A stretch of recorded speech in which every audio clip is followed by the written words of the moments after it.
Guys, magluluto tayo ng mekos-mekos. Ayan, lagay natin yung luya.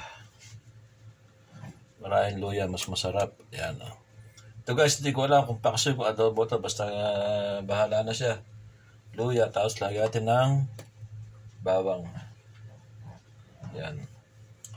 Pailalim na rin natin yung sili. Para noon, mas lumasa siya. So, lalagay natin itong ating hasa-hasa. Meron tayong hasa-hasa rin eh. Ayan. Hihiliran natin ng maayos ang hasa-hasa na yan para nun maganda ang kanyang pagkakaluto. Ayan. Napakamahal guys ng hasa-hasa na yan. Kung alam nyo lang, mahal ng isda ngayon dito. Tapos ngayon, lalagyan natin ng sibuyas sa ibabaw. Yan o. Tapos mayroon akong paminta rito. Lalagyan natin ng paminta. Yan, hindi ko lang. Basta bahala na. O, yan o. May paminta siya. Tapos, paminta. Ito ng bechin.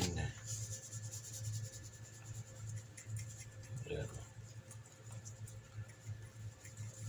Kunting bechin lang. Okay na yan. Lumasa lang. Tapos lagyan natin ng simbandato. Sindato puti. Ayan.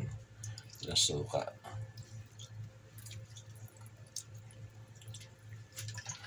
Yun. Tapos, ito lalagyan natin ng toyo.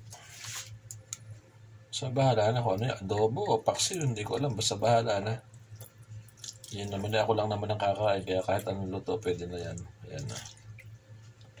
Yan. Yan. Kaya ko lang. Ano? Okay na yan, no? Guys, oh. Pakuluan natin.